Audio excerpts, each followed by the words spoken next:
what's going on YouTube, what's going on TikTok, what's going on Twitch.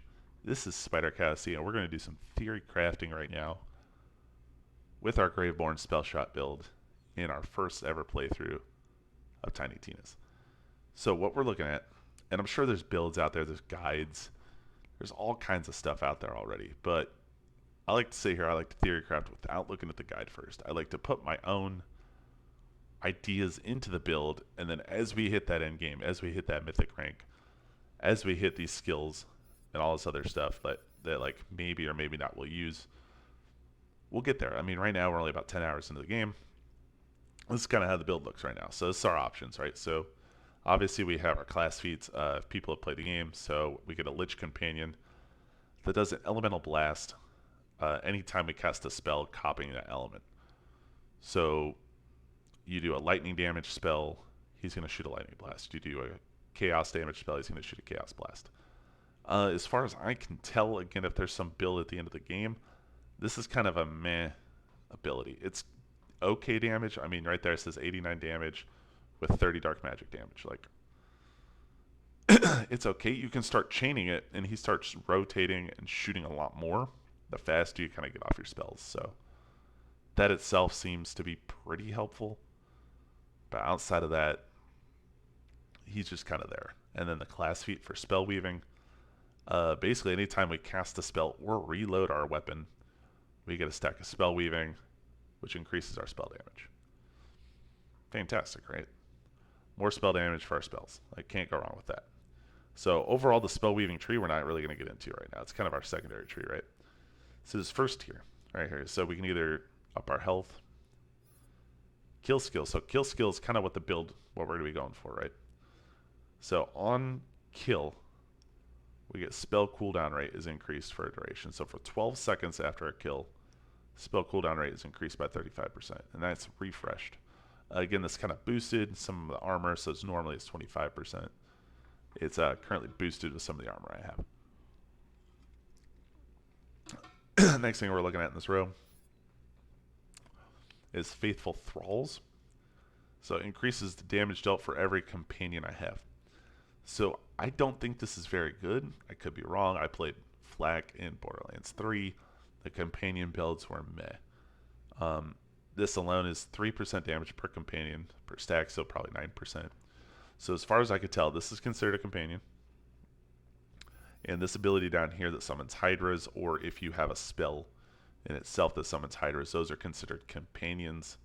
I think for the abilities, so if there's like a Hydra spam build, maybe, where like you can stack a whole bunch of damage dealt, that'd be cool.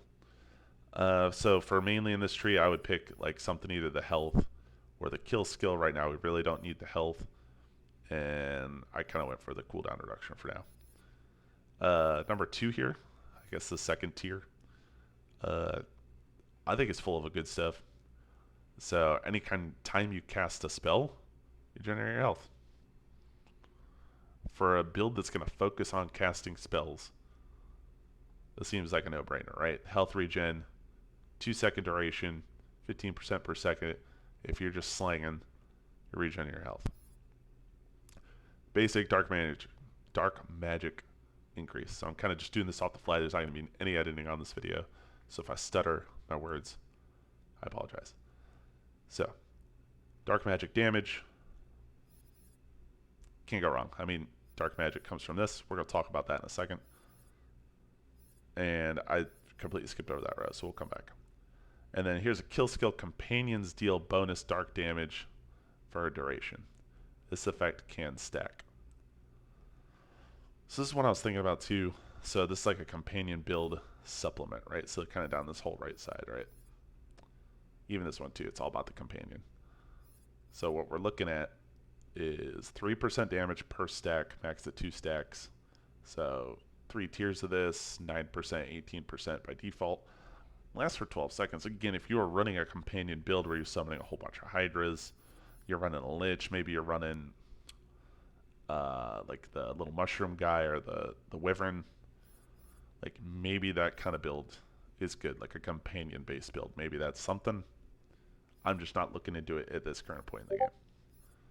Next tree, Dread Covenant is probably the main reason why you want the Demi Lich. Basically, a portion of the damage you take is sent to the Lich. Pretty self-explanatory on that one. This one is your Fate Maker spells deals bonus dark magic damage. It's kind of cool. So like if you're doing ice damage, doing lightning damage, doing fire damage, you're also doing a little bit of chaos damage with it. Well, dark damage, chaos damage, whatever. So dark magic itself heals you as it does damage to the opponent. So it's kind of like a leech. So that kind of helps. This kill skill's pretty fun. Right now I'm kind of on the fence about it.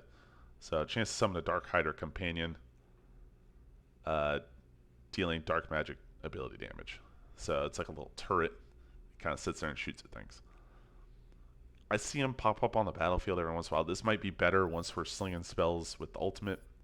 But right now I keep it, but it's still, I'm on the fence about it. This one is huge. I even have a piece of armor that boosts it.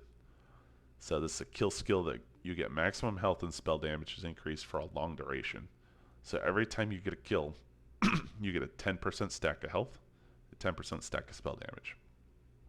So again, this is increased because I have armor. So normally it's 6%. So still 60% max health, 60% spell damage for 30 seconds. And if you're in a battle, especially at end of games, like Borderlands gets really mob heavy at the end, you have this stacks up all the time. Again, once you're slinging spells with this will just be on auto refresh. Like that's just a free 60% health, 60% spell damage at base. Right now mine's increased because of armor. This one, again, it's more for a companion. The Demi Lich can cast an additional Hellish Blast. It's a 20% chance. There's only 1 point to put into it. Doesn't seem the greatest. This is what I'm excited for on my next level. Fate Maker gains damage increase and damage reduction the lower my health is. So I'll explain that in a second. But again, you take more damage, you deal more damage, and you kind of survive a little better. So this one kind of goes into slinging the spells, right? So you got this Blast Gasp. Blast Gasp. It's a funny name. Anyway, so whenever the Fate Maker deals spell damage, there's a chance he will create an elemental explosion, dealing ability damage of the spell to nearby enemies. Elemental explosion cannot critically hit, which really isn't that big of a deal, but it's a 20% chance at the first point. So I would assume with all 5 points, you're looking at a 100% chance that whenever you cast a spell, you are basically going to be erupting in an elemental explosion of that damage. 7% of the damage, it's okay. Maybe it goes up with the ranks. I'd have to look. But that's going to be huge for the build. Again, I think this is a huge AoE build. And then this one, anytime you cast a spell, it triggers all your kill skills, right? So back to the top row here, why I take Dire Sacrifice. So basically it's an AoE. You just kind of pop it. Here, I'll show you. There it is. And it does dark damage to everybody around. Heals you, obviously, if you do the damage. But it drains your health. So it takes your health to do damage, which is good and bad. Obviously, if you don't have the resistance or anything like that, you're going to die as soon as you use it. But again, if you combo it off of things like Lord of Edges, you have multiple spells doing AoE damage, right? With Blast Gasp. Anytime you cast a spell, you have other stuff going off. Like, you are going to be healing yourself enough. If you throw some more dark damage on those spells, like, you're going to be good. The other stuff I don't really like, Reaper of Bones, maybe there's a build for it. Maybe there's endgame items that kind of benefit from it, but you basically heal yourself to full, you do some damage, but you're going to take, like, decaying damage over time and then get a little boosted health. Sure, I guess, right? Like, to me, it's not that big of a deal. And then spell weaving, again, we'll go into that further on the build. Like, right now, all we can get is Graveborn stuff. That's what we're looking at. That's kind of my idea on the build, is kind of a kill skill AoE tank. It's kind of what I want to go with. So that's my build idea. That's kind of the build breakdown of like where I'm at right now. You can see my points where I've kind of spent them. You can freely respec after a certain point in the game. so I can play around with it as I want. That's going to be it, guys. Hope you guys enjoyed this build breakdown video. If you guys liked the video, you stayed around at this point, like it, subscribe if you really, really like it, or go back over to Twitch, hit that follow button for any time we go live. We're going live. We have a schedule posted there as well every day, about 4 to 8 to 10 EST, depending on how we're feeling. And then the weekends, that can be expanded. So again, that's it for the whole video, the whole stream. Thanks guys for coming by.